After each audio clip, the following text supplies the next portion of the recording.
आज 12वीतल्या मुलांचा रिझल्ट लागला.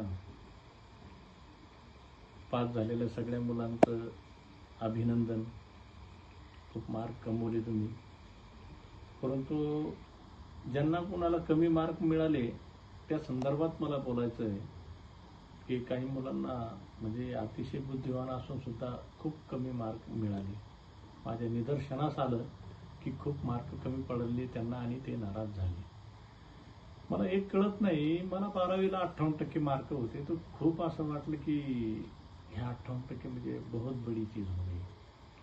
काय होतं, आपण मुलांना जास्त मार्काच्या पोटी त्यांचं बालपण आपण पूर्णपणे हिरावून घेतलंय की त्यांना जगणं म्हणजे असं स्पर्धेच्या युगामध्ये हरपून गेलेत. ते जगणं सतत पुस्तकामध्ये त्यांचं डोकं आणि भयंकर स्पर्धा येणं मूल हे हुरपल्या चाललं.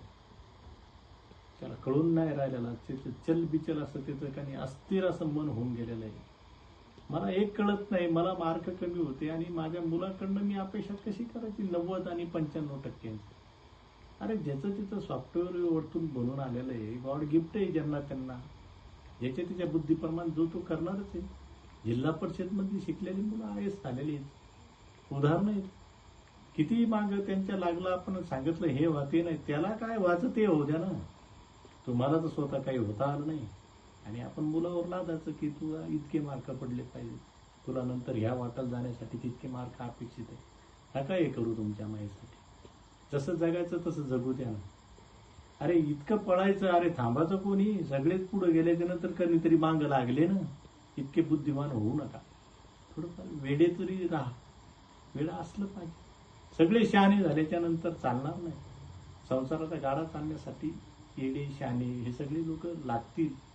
सगळेच जर बुद्धिवान झाले तर येडं कोणी राहायचं?